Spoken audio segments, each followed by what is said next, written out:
स्वागत है मेरे चैनल में। आज मैंने फिर एक आंसर राइटिंग की है।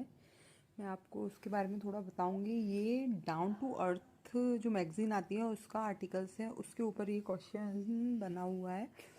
तो मैंने उसकी हेल्प ली है, उसको आर्टिकल पढ़ा, फिर उसके बाद मैंने ये आंसर राइटिंग की है।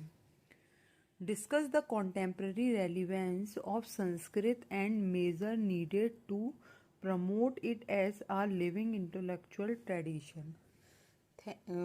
और ये संस्कृत के ऊपर बहुत अच्छा आर्टिकल्स आया था, उसमें से मैंने इसको बनाया आंसर। पहले आपको कोई भी चीज़ जो आपको इम्पोर्टेंट लगती है, आप जैसे आर्टिकल्स वगैरह भी पढ़ते हैं या उसी में से क्वेश्चंस बनाए जाते हैं।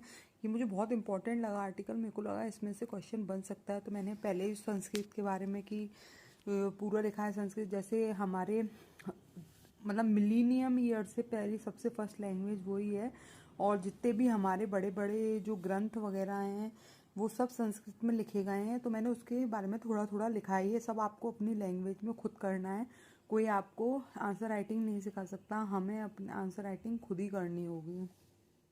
उसके बाद फिर मैंने उसके कुछ इम्पॉर्टेंट पॉइंट, क्योंकि इनने मेजर्स पूछे हैं, major needed to promote the living intellectual tradition, कि मतलब कैसे प्रमोट कर सकते हैं, तो मैंने ये सब दिया है।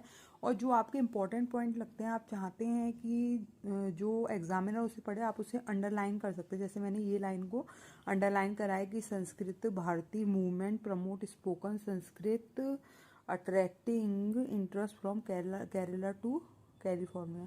ये संस्कृत भारतीय मूवमेंट एक चलाया गया, जो गवर्नमेंट के द्वारा ही चलाया गया, ये डिजिटल मिशन था, तो उसके बारे में दिया हुआ था, उसमें से मैंने लाइन बनाई है। उसके बाद चैलेंजेस क्या हो सकते हैं वो हमें लिखना पड़ता है, और ये 150 वर्ड्स का आंसर था, तो इतना 1 पेज में आना चाहिए, कंप्लीट होना चाहिए, इतना बहुत है।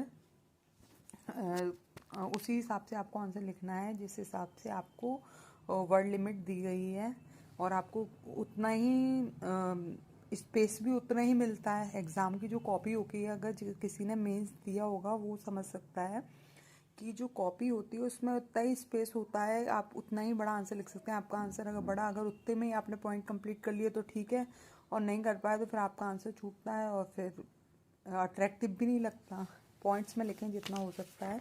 पहले पैराग्राफ में एक इंट्रोडक्शन लिखिए, फिर पॉइंट्स बना सकते हो उतना जितना पूछा है। पहले क्वेश्चन को बहुत अच्छे से पूछिए, क्या क्या पूछा है।